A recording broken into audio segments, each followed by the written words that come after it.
Connecting community, creating impact. This is the Chamber Link. Well, good morning and welcome back to the Chamber Link. I'm Katherine Grinberg, and I have the pleasure of serving as the Executive Vice President at the Fargo-Moorhead-West Fargo Chamber of Commerce. And I'm really excited to host today's episode. In my role at the Chamber, I love that I get to get out in the community and work with wonderful partners that are doing great things across our community and making it a better place to live, work, and play. So today, I am honored to be able to have this conversation with three great guests that are with us in the studio today. As many know, that at the Chamber, we're passionate about showcasing all that our community has to offer, and that goes from the thriving business landscape, but also to the spaces and amenities that make this a great place to live and a vibrant place that people want to move to and stay at. So with our community continuing to grow, the role that parks and recreation has played in our community has never been more important. So we're really excited to have Fargo Park District individuals with us today, and that the Fargo Parks is just such a forward-thinking organization that's helping chart the next path for our community. So today I'm joined by three leaders. We have with us Craig, Susan, and Kaylee to talk more about the exciting new projects and what they mean for the future of our community. So before we dive in, I'll have you each do some self-introductions to share a little bit about yourself and your role with the Park District. So we'll start down here with Susan, if you would, please. Good morning, Catherine. Thanks for having us on the show this morning. So my name is Susan Foss. I'm the Executive Director of the Park District. I have been with the Park District just about 3 years, coming up at the end of November. Awesome. Kaylee. Kaylee Mork. I am the director of the Fargo Park Sports Center at the Sanford Sports Complex. I joined the district a little over 2 years ago, so about 10 months before phase one of our facility opened. Great. Well, we got questions coming up for you, Kaylee, so we'll come back to you. Craig. Craig Beer, Executive Director for the Fargo Park District Foundation, and I have been with the Park District in some form. My goodness, I interned in 2002 and I've been there ever since, so many, many years. Awesome. Well, again, thank you all for your leadership and your respective responsibilities. Fargo Parks is truly a gem, so really appreciate all that you guys do. Something for everyone definitely out there. But Kaylee, since you brought up the Sports Center, we might as well start there. It's kind of the big one that a lot of people have questions about. And I have to say, if you haven't been out there, you truly need to go check it out. I mean, just high level, you've got 8 hardwood courts, a walking track, sheets of ice, pickleball courts, something for everyone. And that's just scratching the surface. I know there's a lot more to it. So can you bring us back to kind of the beginning, like you talked about with phase one, and why there was a need and a little bit about it? Maybe if Craig and Kaylee want to tag team from the beginnings and where we're at now and what it serves. Sure. Craig probably has the most in-depth background of kind of where we developed the Sports Center from. Sure. So in 2016, we conducted a major needs assessment study for Fargo and our community for indoor rec space and identified these critical needs, including indoor turf, walking track was very high on the list, hardwood courts, community space. So that was really the driving force for this project. So a major undertaking, to say the least. Our foundation's role was really to invite the private sector to be a part of this, to make it even better. And Sanford was our first partner to commit to this project, both as a capital gift and also as a business partner. So it really has been over the last 9 years, from the concept of this, what impact this could have, to being in the building for a year and a half or so.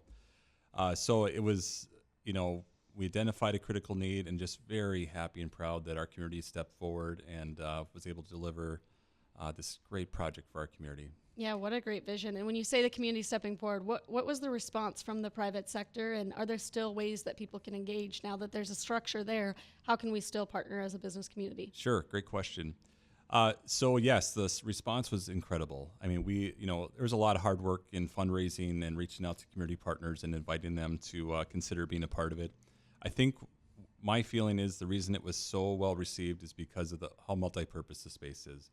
We serve nearly everyone in the community in some format.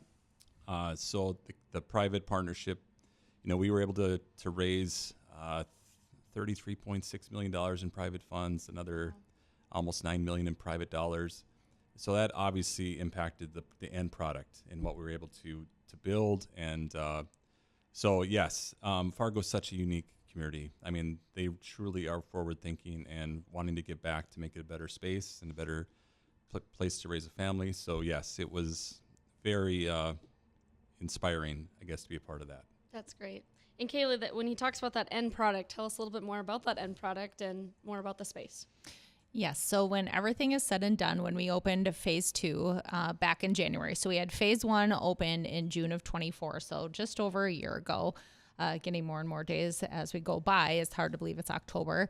But in phase 1, when we opened, we had our 4 hardwood basketball courts as part of phase 1, our indoor turf. It's a full NCAA size soccer turf, complete with the runoffs to host a college soccer game. Our elevated walking track opened at that time, which has been a game changer, I think, for the community. And then also we had a few meeting spaces for our corporate community or our arts and crafts groups or a variety of user groups that use those spaces opened at that time, as well as the Sanford Sports Performance gyms and PT clinic.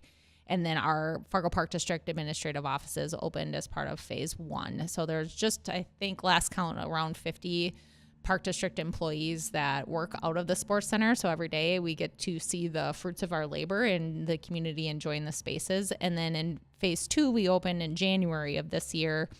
We added in an indoor playground, 6 indoor dedicated pickleball courts, 4 more hardwood courts, 2 sheets of ice, and a partridge in a pear tree is essentially what I say. So at the end of the day, when everything is added together, we're at 392,000 square feet. So we have almost multiple facilities in one, which is really exciting. For every day, we get to see the tiniest members of our community utilizing our playground, as well as our oldest members of or more seasoned members of our community utilizing the walking track or participating in one of our active ager programs. Oh yeah, pickleball will bring them in. I know it. It does. It just having the actual pickleball surface inside, people talk about that all the time. Oh, I'm not a pickleball player yet. I don't. Have you tried it? I have not. I'm a little bit hesitant because either I'll fall in love with it and have to find time every day to go down there, or I will just absolutely fall on my face and be an embarrassment to myself and the district. So I haven't engaged in that area yet. So we were thinking about doing that for a staff retreat at the chamber, is a little pickleball tournament after one of our staff retreats for kind of a fun end to the day. But I think there's a lot of us that, well, I've played, but a lot of them that haven't too. So. Well, and fun fact, one of the things we're working on for 2026 is actually our marketing team has a lot more of a creative name for it, but it's basically a meet and play concept for companies in town, so they can use one of our meeting spaces for staff meetings, staff trainings, and then take advantage of one of our playing spaces for that team building aspect that we all love to do. Oh, that's great. That's great. Okay, Susan, I want to get to you talking a little bit about the vision with this space and who we're bringing in. So we just talked a little bit about businesses being able to be there, kind of all different ages. What's the vision and what are you seeing as far as who's coming through these doors, and are they people in this community? Are we bringing in people from outside the community for tournaments? What is the use? Yeah, and Catherine, I might let Kaylee answer that one specifically because she has, I think, a little bit better idea of all the different types of group. But what I will say is it is great to see because we are bringing in a variety. You know, we've had drone competitions. We've had a lot of different things in addition to sports. But to answer your question, yeah, we're bringing different tournaments in from all over the region. That's great. So really it's 2 to 3-fold, I would say. We have hosted over 30 special events and tournaments so far in 2025 alone, and many more to come. So we really have the opportunity to attract visitors to the community who are spending their dollars here in the Fargo-Moorhead area and really positively impacting the community that we get to live and play in on a daily basis. So attracting the visitors to come in to participate in the regional, national tournaments that we're hosting, or local tournaments, draw in teams from outside the region as well. And then on the flip side, really elevating our youth and adult activity offerings. And I specifically say activity because even though sports is in the name, we've tried very hard to create a place that everybody can call home in the sports center, whether it's traditional sports, such as the basketball, hockey, volleyball, pickleball, all of those, the non-traditional sports such as the drone racing or esports, or not sports at all. Some of our community rooms are home to our Fargo Park District Arts program. We've hosted post-prom events, end-of-year gatherings. So we have been intentional to try to create a place that the entire community can come to compete, connect, or create.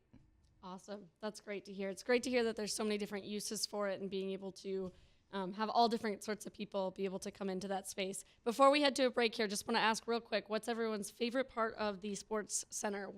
Something that's in it, something that's for you, your families, that kind of thing. So Susan, starting with you, and then we'll go to a break. That is a really challenging question. I think all of it is fantastic, but I won't say I'm a pickleball player. I play pickleball. So I've enjoyed that. It's been fun to get together with friends and then watch all of the different ages of people that are playing pickleball on the court. So I'm going to say pickleball. Awesome. Kaylee? Again, I already said it. I'm going to go back to it. It's not necessarily one space, but the opportunity to see the smallest members, the 3-year-olds running down to the playground with a smile on their face, or those active agers that after one of our SAIL programs are sitting around having coffee and having that social opportunity. It's fun to see, and the whole range in between. That's great. Craig? I would say the walking track, just because it's 650 meters around, and it's such a unique, the number of people that can be on there at the same time. You get to see the activity down on the turf. And, just as the weather is starting to change now, we're starting to see our usage ramp up again. I mean, just this morning, there was so many people utilizing that track. Just creates such a fun energy in that building when people come there every day, and it's a true community center. That's great. Awesome things to hear. Okay, we're going to take a break, but when we come back, we're going to talk more about the other big topic, which is the Island Park pool, as well as kind of overall the master plan. So stick with us. All right, welcome back. Thanks for joining us again. You're listening to the Chamber Link here. We have in studio with us Susan, Kaylee, and Craig, and I'm Katherine Grinberg with the Chamber, picking up our conversation about some of the exciting things that have going on at Fargo Parks in our community. Just talked a little bit about the sports center, and then I teased the idea that we're going to jump next into another exciting new piece, which is the Island Park pool. So this is definitely a central hub for our community, with it being located right downtown Fargo. And some exciting renovations that were just made, a new ribbon cutting that we came out there for. So, Susan, I want to switch over to you. Can you tell us a little bit about those renovations, what features were added, and anything else about that Island Park pool? Yeah, thank you, Katherine. The Island Park pool is, I think, one of Fargo's most visible and beloved public amenities. And, because the pool really serves all of our families, youth, adults really of all ages and abilities. And we had an amazing summer. Island Park pool set an attendance record of over 64,000 visitors, which was the most in pool history. And the renovated pool includes some really fun features that at least we heard from the community that people really enjoyed. We have the Zach and Connor Kovalovog 50-meter lap pool. There are diving boards. There's a platform diving board, zero-depth pool entry that has some play features for our younger kids. The lazy river, the fly time slide, which will propel you up and into the pool. We expanded the pool area to include some shade structures, just to provide a more comfortable experience for our guests. And then also really focused on, and we're intentional in modernizing concessions to really offer more healthier choices. Again, trying to appeal to all different ages of the people visiting. So we were pretty excited about the turnout. And, I think this is a great example of a private-public partnership that we talked about, too, with the Sports Center. And I know Craig and the Fargo Park District Foundation worked hard on that piece as well. Yeah, Craig, let's talk a little bit about that and what went into this project. Yes, for this project, a little different than the Sports Center approach. We wanted, as a foundation, to invite the public to make this the private sector to help make this even better. So we were able to raise over $1.5 million towards this project. The Qualvog family gift in remembrance of Zach and Connor obviously was a huge part of that. So it just enables us to take it to the next level and provide things that maybe weren't possible before for budgetary things. So again, we were able to hold on to and make enhancements, and the end result was just incredible. I mean, to have that many visitors in the first year, the energy level when you're there, just people are so excited to be there. They'll spend the entire afternoon there. So again, very proud as a foundation to be a part of that project. And again, for the next 30, 40 years, that's going to be a staple in our community. Yeah, a staple for sure. And like we said, so visible, like you said, Susan, in that area. So a lot of people visit that area. And again, as we talk about workforce attraction, which we'll get into in the next segment, things like that, attractions and amenities are really important too. But staying on the topic of this project, curious on what is kind of the next goals. Obviously, you said a record-breaking year. Is there ways that you plan to engage people next year and bring them out, or do you expect that those that visited this year will just be your reoccurring visitors for next year?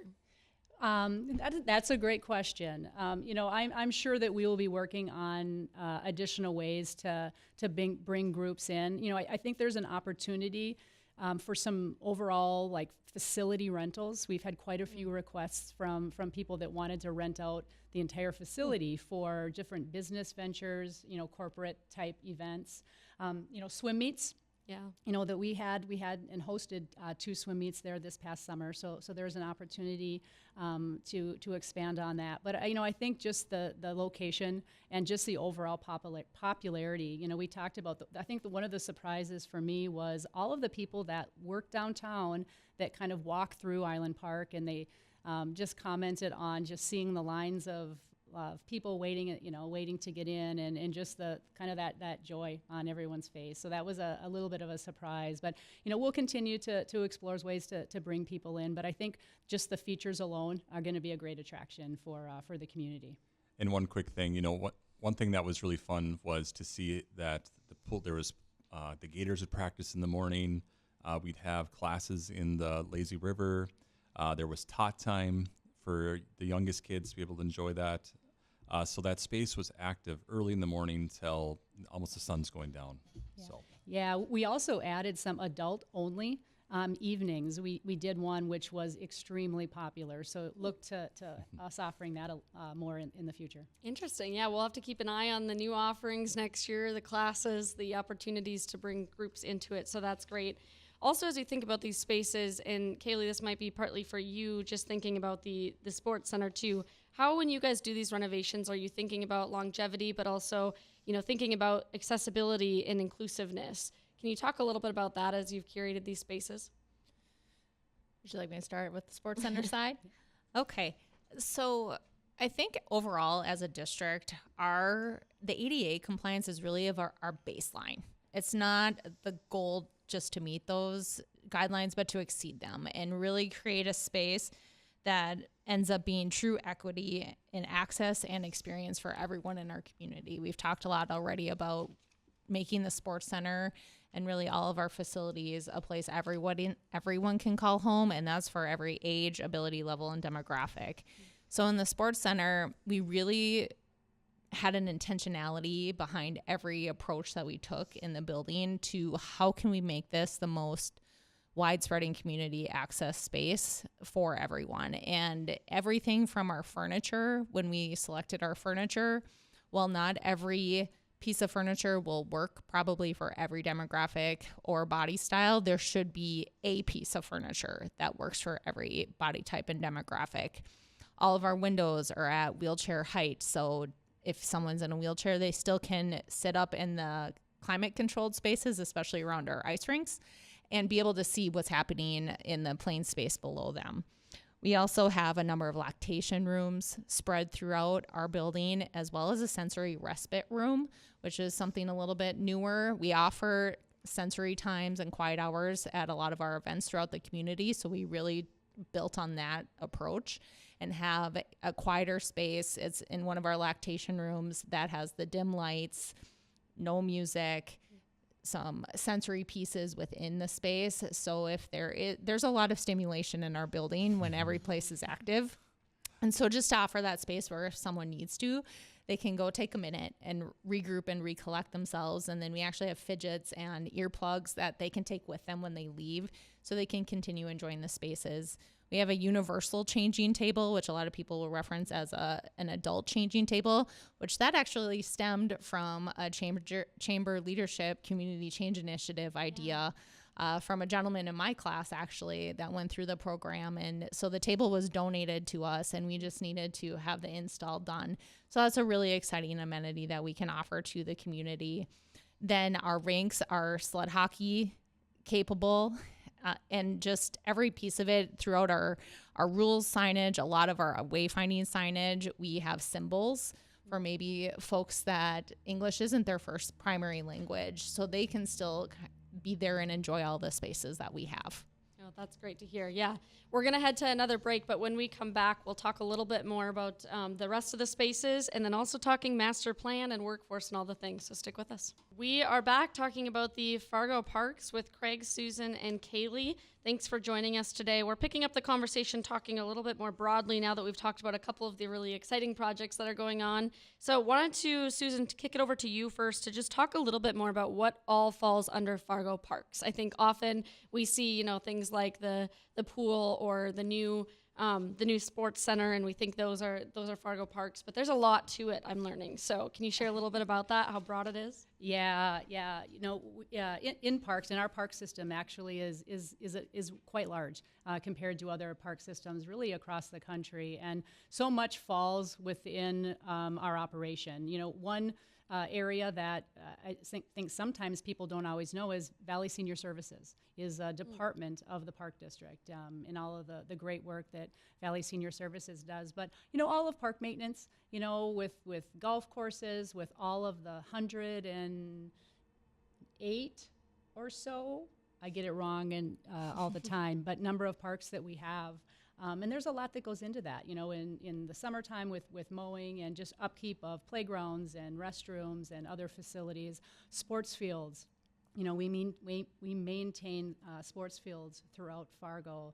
We have a large, the North Softball Complex on the north side of Fargo, Younger Farm. So really there's a lot that falls within, our operation. One project that we're working on right now is our park system master plan, and we started that project in September of 24, so we're really on kind of the final stages. But this plan is really going to guide the future of our park system for the next 20 years, just making sure that we continue to meet the needs of a growing and really changing community. We did an extensive community engagement process along with this project. We did stakeholder interviews. We brought in different groups that partner with Fargo Parks. We did different community surveys, including a statistically valid survey, and then did different feedback process and opportunities. We use Social Pinpoint, where on the website people could show us what park they liked and why. There was a section of kind of tell us, where there's a questionnaire to let us know how we did. And then there was a dream section, which was my favorite section, where the community could just submit ideas and things that they would like to see that we currently don't have in the park system. So it was it's an exciting process, I think, for us, because we need to be a little bit more intentional, right, in how we're planning the future, because we have many different organizations that are reaching out to us and, wanting us to add different amenities to the community. And all of them are great ideas, but we really do have to balance. We have to have a real balance between some of the new amenities, new facilities, along with our current parks and facilities that we have. Yeah. Well, thank you so much for that. And I'm glad you touched on the master plan a bit too. I just wanted to make sure everybody understands kind of the depth that you guys oversee and work within, because again, it's, there's these exciting projects and that's great, but there's a lot more to it. And so now everyone knows where to send their fan mail. Never complaints, I'm sure. Just fan mail for everything that you guys do. So thank you so much for sharing about that. As you talk about the master plan, I'm curious kind of on any of you guys' thoughts on what's next, what's on the radar for enhancing the park district's offerings. You talked a little bit about being so responsive to the community, which is great, but what is next in each of your respective areas as it maybe goes to, Kaylee, for you, thinking about the sports center, what's next? Craig, for you, what's next with business partnerships? Let's start there. Who wants to go? I guess I'm voted. Kaylee, you're up. To go up. I think for us, so much of the last year and a half for us has been focused on really getting the building open and operating and serving what we can at that point. We were under construction still, even for the first 6 months after we opened. And so it's really now taking a step back.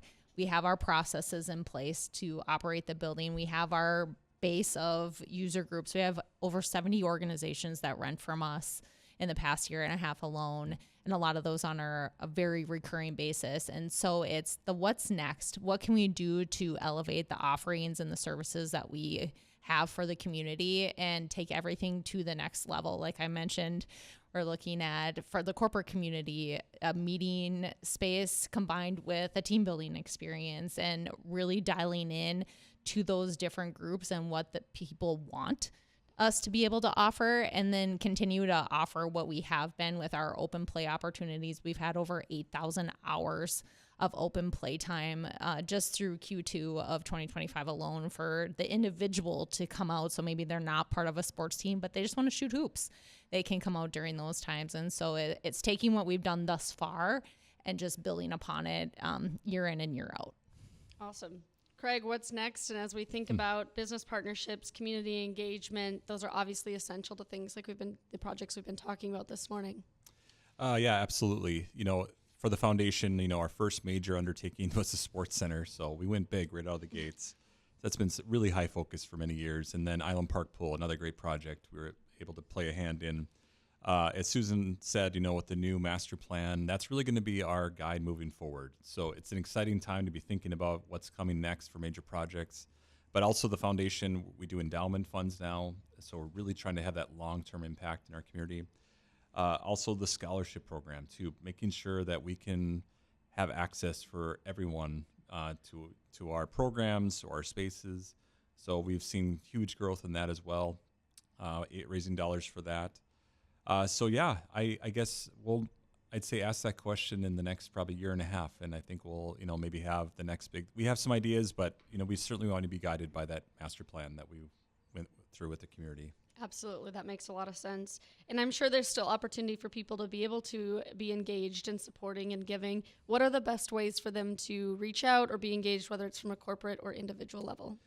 Yes. So, at our website, fargoparks.com, under the foundation page, we have the different options. We keep expanding different ways people get involved.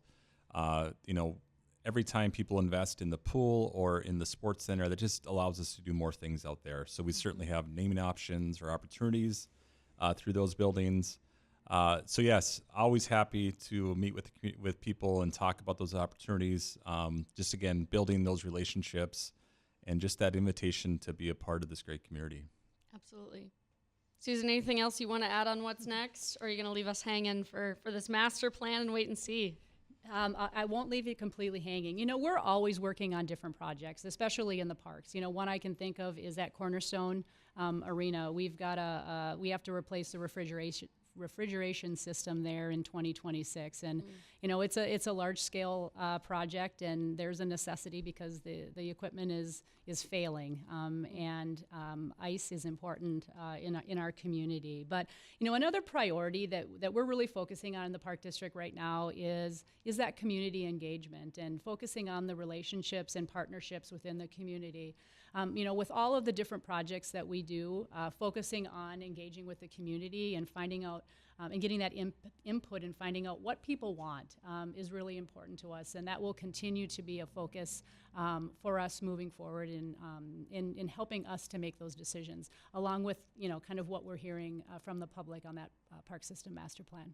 That's great. I love how responsive you guys are being to where the community is headed, and that makes me already think, I wonder if we could put together some kind of business roundtable with you all to be able to talk to the business community about ways that we can all be more engaged too, and do a little feedback session. So that could be fun idea that came from this podcast here.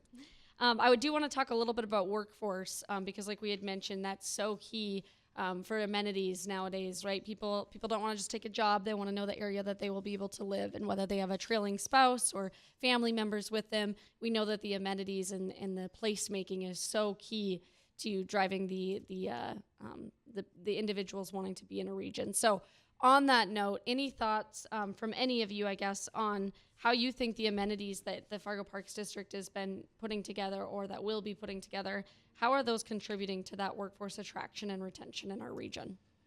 So for this, when we were planning for the sports center and we were doing a lot of case studies and reaching out to other communities, Sioux Falls obviously has great amenities with the Pentagon, the Iceplex, and the Field House. And one thing we learned early on is the importance of those two families, and if someone is recruiting someone to move to Fargo, they want to know, what's my family going to do? What do you guys have amenities that's attractive? So the sports center, I know that there's lots of businesses that will focus on that. Like we have this amazing new public facility. So definitely, people look at the community as a whole. And every time the Park District is able to add these incredible facilities, it definitely helps make Fargo even a more enticing place to move and to raise a family. So we certainly hear a lot of comments about the great trail systems we have, golf courses, all those things play a part in choosing Fargo, and the Park District obviously plays a role in that. Yeah, that makes a lot of sense. And I know drawing off of like other communities and what they're seeing, and if you're leaving a community like that, you want to know that there's something here for you. And the colder months, where are they going to go? What are they going to do? So that's really important in the workforce piece of it. I know as we do our concierge program and working with companies as they're recruiting or new hires to this region, we do talk about the Fargo Park's amenities. And you're right, that sports center is always a big one where we're able to drive by and show it, and it's a wow factor for our community. So it really does make a difference in people's interest in the community and being able to have something here. Absolutely. As we also think about workforce from a perspective of creating community and people being able to get to know their neighbors and those other individuals in the community, Kaylee, you talked a little bit about how you're able to bring together a lot of different demographics in this one space. How are you seeing that the sports center is helping with workforce attraction and retention through kind of that cultivating of community in this space?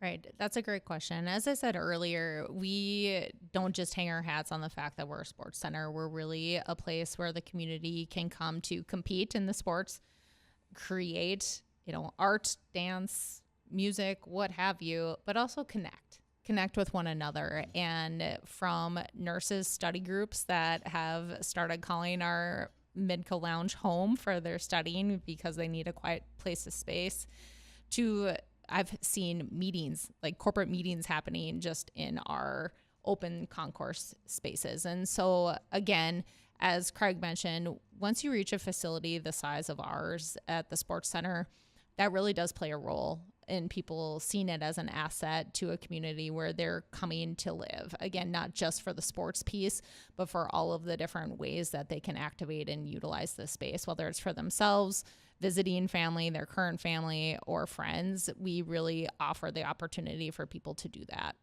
That's awesome. We have one more break now, and then we're going to come back for the last segment, and I'm going to ask you guys a little bit more about your why and that purpose moment that you've maybe had. So one last time, stick with us. All right, welcome back for our last segment with Fargo Parks here. We've covered a lot of ground talking about the master plan and what kind of the vision and the next steps are for Fargo Parks, about some of kind of these big legacy projects that you see, everything from the Sports Center to Island Park Pool. So thank you so much for sharing all of that. I kind of want to turn the conversation for this last section. We have about 6 minutes left. I want to talk a little bit more about each of you and kind of your purpose in what you do and why you keep doing this every day. So would love to have each of you share one or the other of these questions I'm going to ask. Either a moment during the planning process or construction of these facilities or other, master plan planning, those sorts of things, where it really brought home the why for you personally and why these projects or initiatives matter for a region. Or if you've heard about any of the facilities Fargo Parks offers that have solidified your purpose or given you confidence that you're moving in the right direction. So really easy one to kind of close out the last segment here. So who wants to start with that, Craig?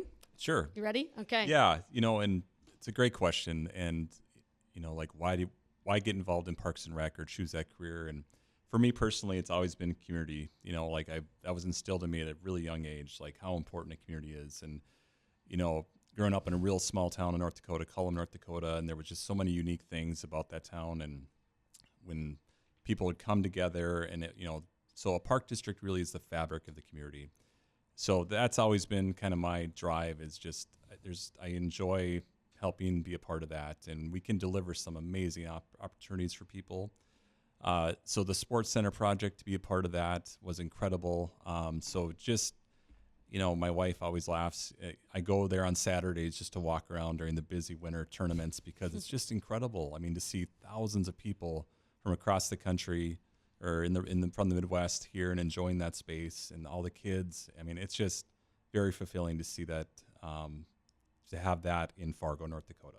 Oh, that's a great answer. Kaylee. For me, it's creating an experience. that people are going to have for the rest of their lives. And that's been very true throughout my career. And you see it in the sports center to the nth degree. People walk in and their faces are just in awe. And they're really coming to create a memory. It's not just another gym they're going to shoot hoops at. It's not just another place they're going to walk. We are creating experiences for them that they're going to take with them through the rest of their lives. And I share that with our team a lot. Sometimes there's literal blood, sweat, and tears in the events that we put on there.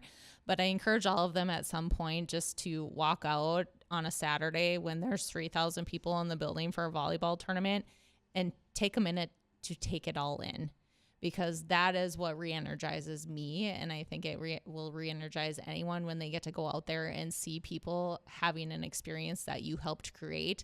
And you never know what is going to trigger someone to have a love of a sport or an activity for the rest of their lives. And to know that you're a part of that is something truly special.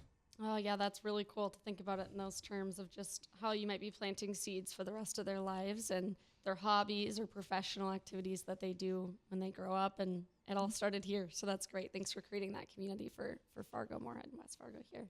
Susan. Well, I feel like I'm at a disadvantage having to follow Kaylee and Craig and to try to come up with an original response, because I think my feeling is very similar to both of theirs. You know, the mission of the Fargo Park District is growing communities through places, spaces, and experiences, and that aligns very much with my personal, values. And I just feel grateful that we get to do the work that we do in creating parks and facilities that the community comes together to enjoy. And I do believe that our park system does enhance quality of life for the people that live here. And I would echo what Kaylee said. Seeing people walking into the sports center for the first time, the look on their faces, the same with people coming into the Island Park pool after the renovation, is truly just inspiring for why we do what we do. Oh, that's great. I always like to end with that kind of question in our last segment here, because really the people are at the heart of what we're doing, and each of you demonstrate that so well. So as we close here, we've got just a few minutes. I want to talk about anything that we maybe missed or that you guys want to share with listeners as a takeaway. Craig, I thought really fascinating was your comments during the break here about how unique Fargo is. So you want to go with that one, and then if the ladies have anything to add over here, they can as well? Yes. I think Fargo, I've gotten to know other people in other parts of the country that do similar work. And when we talk about how unique Fargo is and how generous and how giving they are, and it's a big, small town. And, Giving Hearts Day is an example. Our foundation is a part of that every year. And to see all those nonprofits and charities, raise money, and people are just so giving. So really from the foundation, it's just a thank you. Obviously, we couldn't do what we do without generous hearts and people that want Fargo to be even better. So it's just a really, I catch myself just, wow, look what we can do together. Our foundation has raised millions of dollars, and we know we're having impact, and this is just the beginning. We're going to do more in the future, and it's just exciting to think about what impact we can have as a community moving forward. Absolutely. Kaylee, Susan, any last things to add before we wrap things up? No, I think Craig nailed it. It's thank you to the community for entrusting us with their taxpayer dollars to create the things that they want to see for not only their future, but their kids' futures. Mm-hmm. And even those folks that don't have kids anymore, maybe aren't as active as they used to be, we have opportunities for them to get active again, or just their willingness to put those dollars in. So somebody did that for them and their kids, and now they're choosing to do that for someone else as well. It's truly an amazing thing to get to be a part of.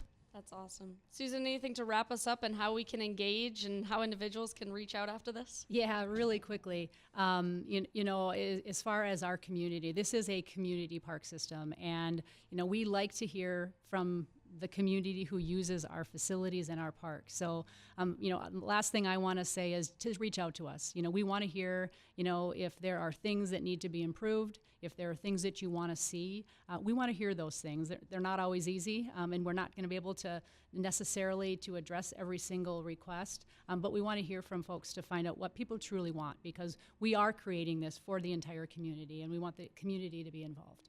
Awesome. Great closing there. And I just want to take a moment to thank all of you, not just for joining here today on the Chamber Link, but also just for everything that you do. I think, like I said earlier in the show, a lot of times people don't even recognize that the spaces that they're using are Fargo Park spaces. So really appreciate all of the vision and foresight that you all have put into this, as well as your teams. I know a lot of times you don't get a thank you for that. So thank you for everything that you're doing. Thanks for putting your heart into it. We really appreciate it, and look forward to having you guys on when there's the next big thing. So join us again next week, and we'll be able to be back with the Chamber Link with more guests. Thanks so much, and have a great day.